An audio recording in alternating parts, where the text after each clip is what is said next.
الحمد لله رب العالمين الصلاة والسلام على رسوله الكريم أما بعد فأعوذ بالله من الشيطان الرجيم بسم الله الرحمن الرحيم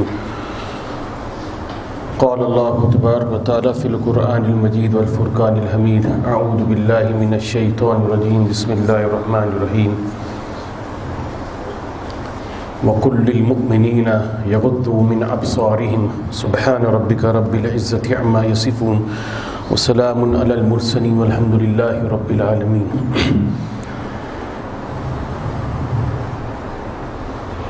Dear respected brothers, elders and sisters, whenever we look at the flowers or whenever we look at the sun or whenever we look at a sweet fruit, what are the first things that our mind processes? What are the first thoughts our mind processes?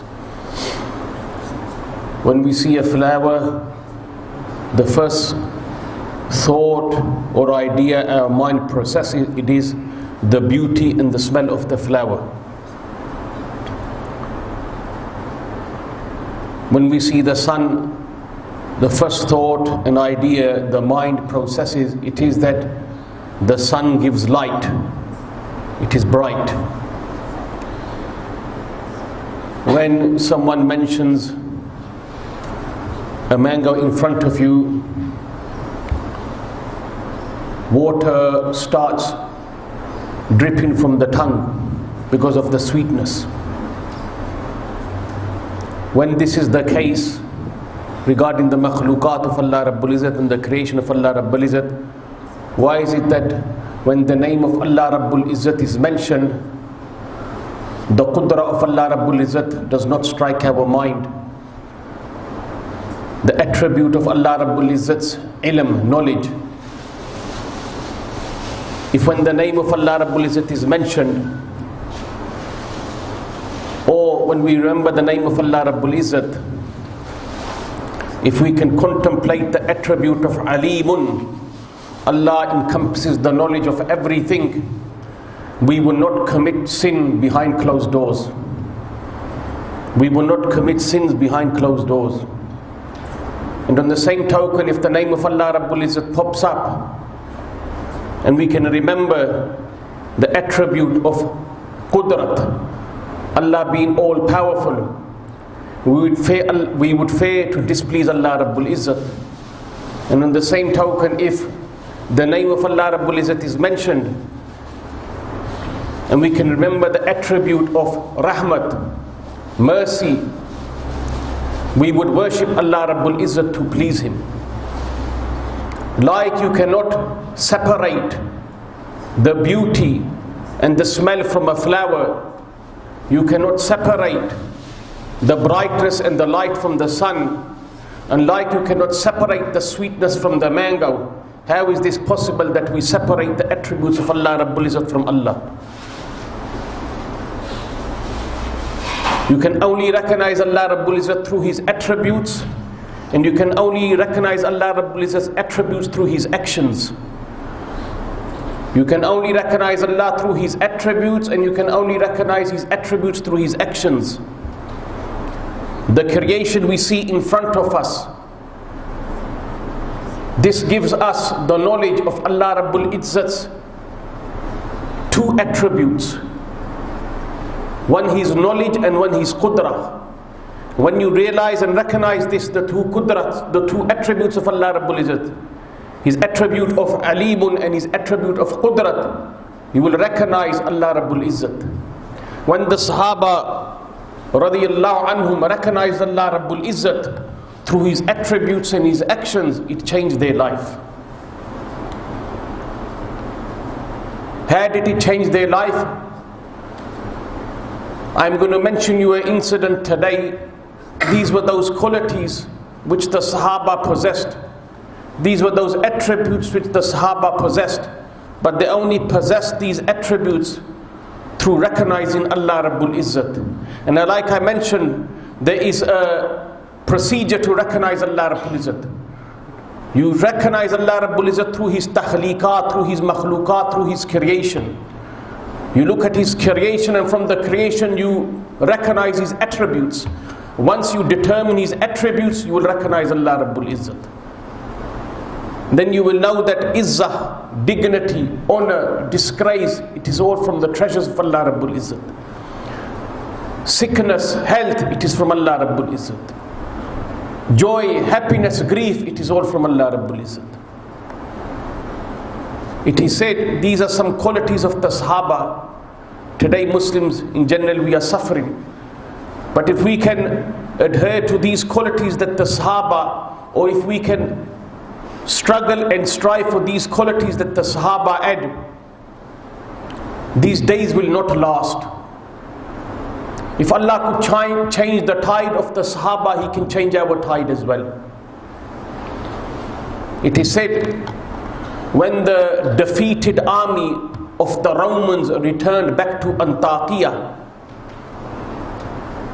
the king of the time, Hercle, this was his title, Hercle, he called all the supreme officers. He summoned for them. When they all came forward, he asked them a question.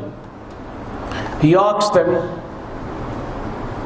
who are you people fighting against? Are they not human beings like you? They answered, yes, they are human beings like us.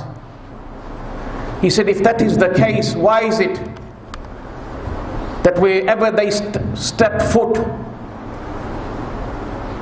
they are victorious and you suffer defeat? Are you small in quantity and volume? They said, no, as far as quantity and volume is concerned, we are much more than them. Then he said, what is the reason that you suffer defeat? They had no answer. They could not come up with any logical answer. They were speechless. But there was one buzurg, one old man there. He said to the king, I know the reason. These things are not made up, they are not fiction. If we study history, if we become students of history, we will realize this is the reality, this is the truth. But we are living in a dream, we are living in a fictitious life today. So he said, I know the reason. So the king looked up at this person attentively and he said, what is the reason?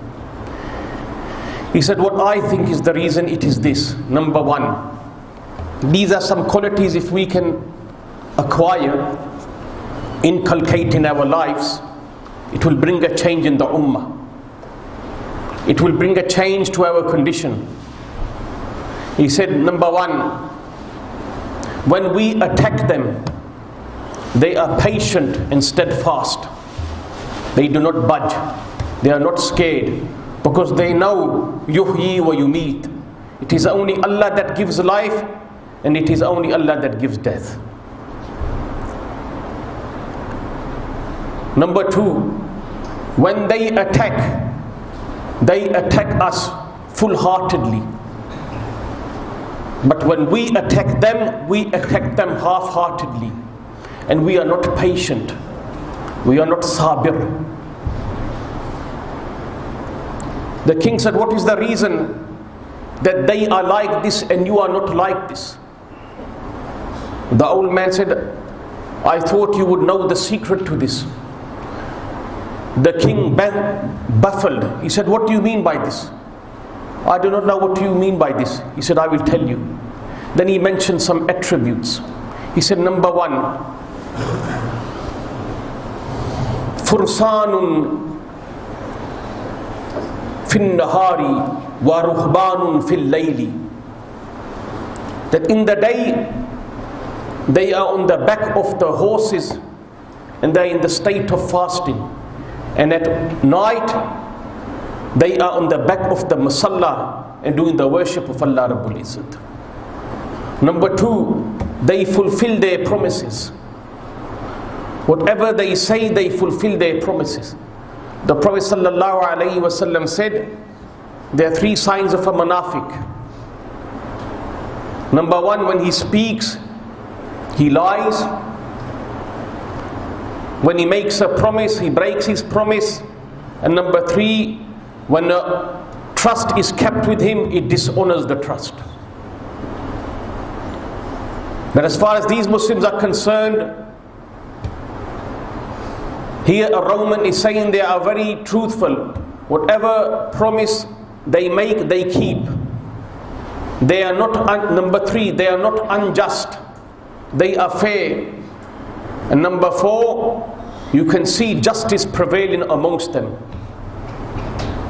And as far as we are concerned, he said we are alcoholics, we are adulterers, we are unfair, we do not order good and stop people from evil like the Muslims.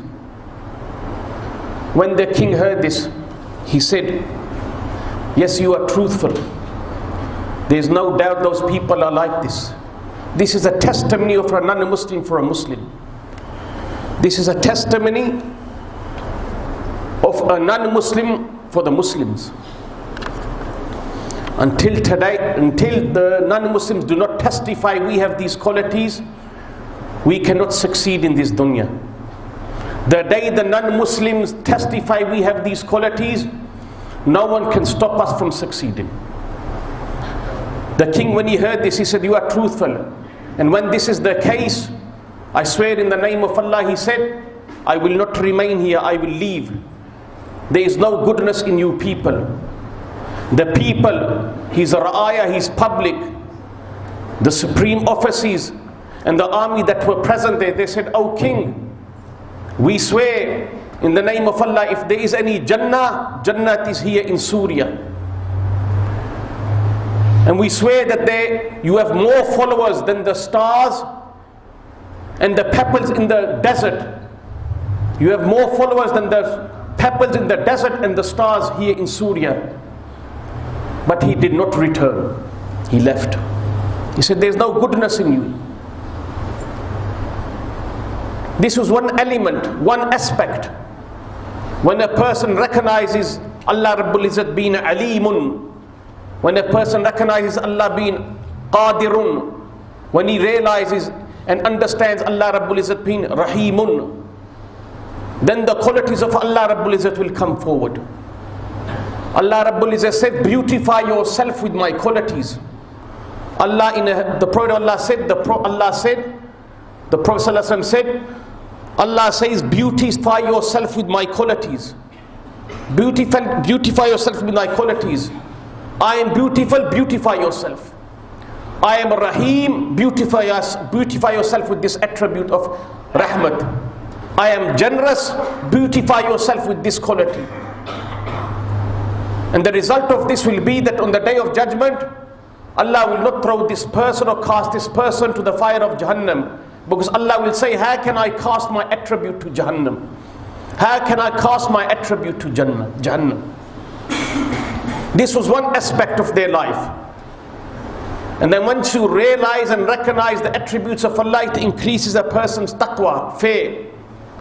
It is said regarding Abdullah ibn Khuzafa radiyallahu an, in the Khilafah of Sayyidina Umar Farooq radiyallahu an, he is amongst the Muhajirun. He accepted Islam in the early days. He was amongst those people that went to Abyssinia in the second migration. He was amongst those people that the Prophet ﷺ gave him a letter to the kings of this dunya. The Prophet Allah selected a few people. He gave them some letters to give to the kings of this dunya. Abdullah ibn Khuzafa was amongst those few. He was amongst the jolly Sahaba of the Prophet. Jolly. He used to make the Prophet ﷺ laugh a lot. He was a jokey character. That's why the Sahaba used to call him Himar, the donkey. They used to call him the donkey. And once a person came to the Prophet ﷺ and he complained, "O Prophet of Allah, this Sahabi of yours jokes too much. He plays too many pranks." The Prophet ﷺ said, "Leave him alone. He loves Allah and His Rasul. Leave him alone." It is said when he was captured in Rome, in Sham, in the area of Sham, a whole platoon, a whole regiment of 90 to 100 people were captured. Amongst them was the platoon and the regiment of Abdullah ibn Khuzafa radiallahu anhu as well. It is said that the king tried to scare him, tried to warn him that if you don't accept Christianity, if you don't denounce your faith, I will do this and that. Initially they imprisoned him, then they gave him some greed, and eventually the king used his last plan. And this was the most severe plan, the most dangerous plan. What was that? That he locked Abdullah ibn Khuzafa up in a room with a beautiful girl, nothing to eat or drink, and swine. And he said to the female, to that lady, try to get him to commit adultery, zina with you. Once a Sahabi came to the Prophet of Allah, a young Sahabi, and he said to the Prophet of Allah, Kayfan najah? O Prophet of Allah, what is salvation for me? The Prophet ﷺ said, Ihfaz aynak, protect your gazes.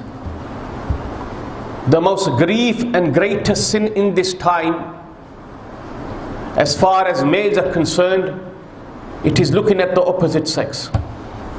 This destroys a person's iman, and it destroys a person's a'mal, and it deprives this person of the sweetness of iman. A person that cannot control his gazes, he can never experience the sweetness of iman. Never. The reason being is, he's harboring somebody else's love, he's harboring somebody else's image in his heart. When you are harboring somebody else's image in your heart, it means Allah's image is not in your heart. So when this is the case, Allah will not give you His sweetness. This is a sin we have to all restrain from and refrain from, controlling the gazes. So the Prophet said to this young Sahabi, Ihfaz aynak, protect your gazes. From this we understand Allah Rabbul Izzat, the Prophet of Allah gave the solution to the youth.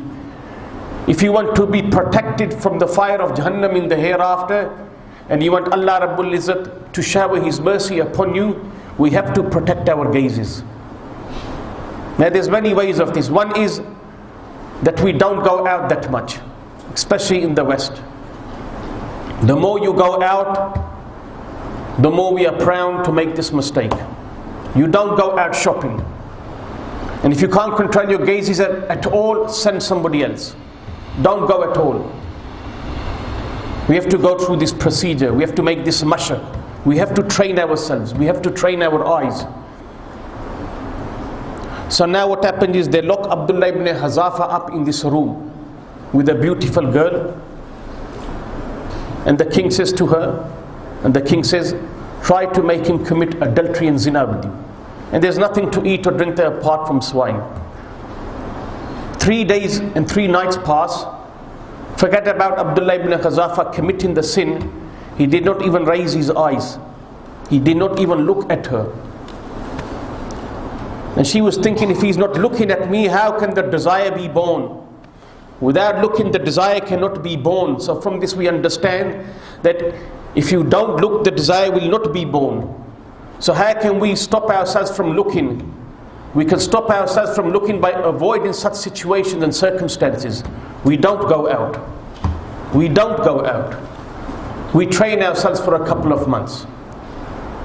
So this Sahabi, he lowered his gazes. He did not even look at her. In the whole 3 days and 3 nights, he did not even raise his eyes. She said, if she is not looking at me, how am I going to make him commit adultery and zina? The desire cannot be born. 3 days pass and the king calls the girl back and he says, how did you go? Now the thing is that there were 2 verses that Abdullah ibn Khuzafa radiallahu anhu was implementing. He did not only study them, he did not only read them, but he put these 2 verses to his heart. He inculcated these 2 verses. Today we only read, we don't inculcate.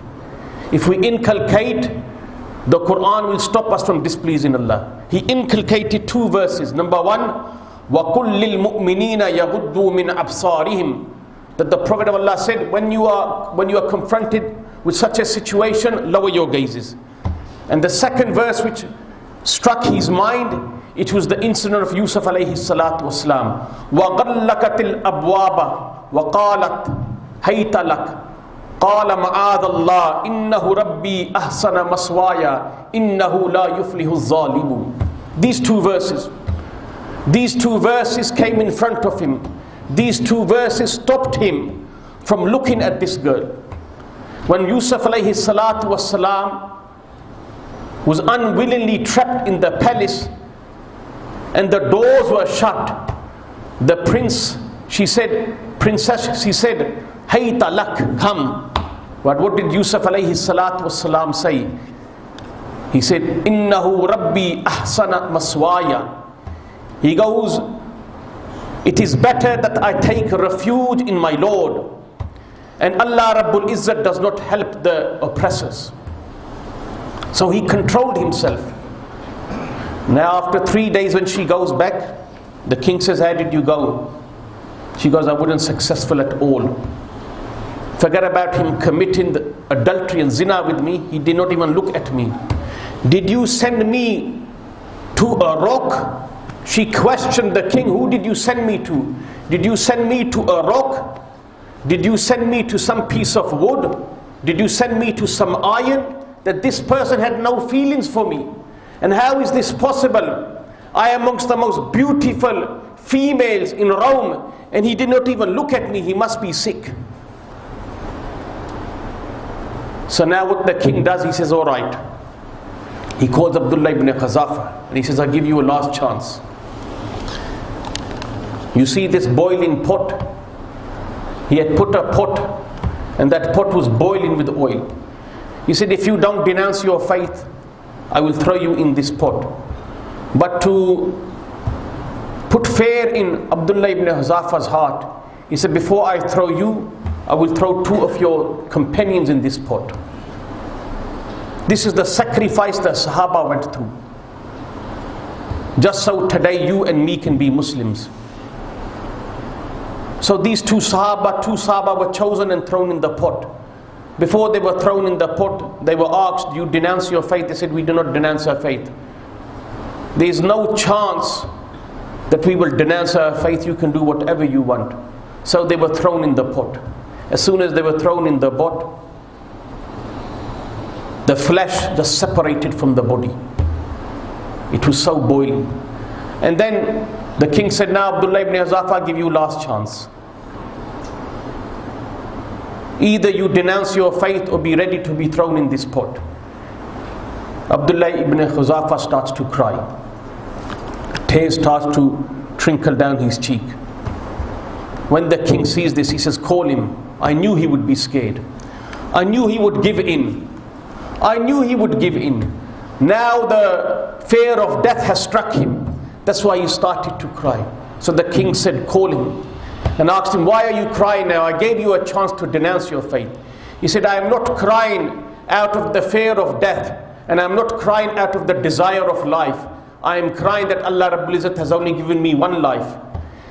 I desire and wish that Allah gave me so many lives equivalent to the hair on my body, that I can give one life after the other in the path of Allah Rabbul Izzat.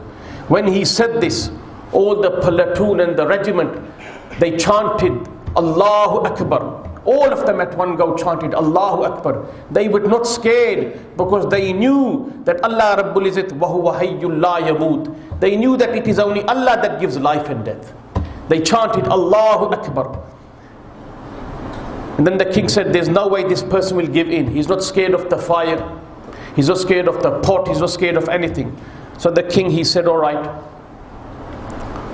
There is one formula that has come in my mind, he said. There is one way where I can give you freedom. And that is that you kiss my forehead. If you kiss my forehead, I will release you. And the meaning of kissing somebody's forehead means that you respect that person. So now he started to calculate the situation. Abdullah ibn Khuzafa started to calculate the situation, that if I kiss his head, at least with me 80-90 Muslims will be free. So for the betterment, for the good of everybody, it is better I kiss his head, regardless of me having any respect for him or not. So Abdullah ibn Khuzafa kissed his forehead, and the king kept his promise. He released Abdullah ibn Khuzafa and all the platoon and the regiment. When they returned back to Madinatul Munawwara, Sayyidina Umar Farooq radiallahu ta'ala, he had already heard about this. He was awaiting for Abdullah ibn Khuzafa. As soon as he entered Medina, he was waiting to greet him. Sayyidina Umar was waiting to greet Abdullah ibn Khuzafa with a delegation. As soon as he entered Medina, Sayyidina Umar Farooq radiallahu ta'ala kissed his forehead. He kissed his forehead and he said, because of your hikmah, because of your common sense, and because of your good, today you released 80 to 90 Muslims with you. Allah Rabbul Izzat give you me the tawfiq to implement and practice. Wa akhiru da'wana alhamdulillahi rabbil alameen.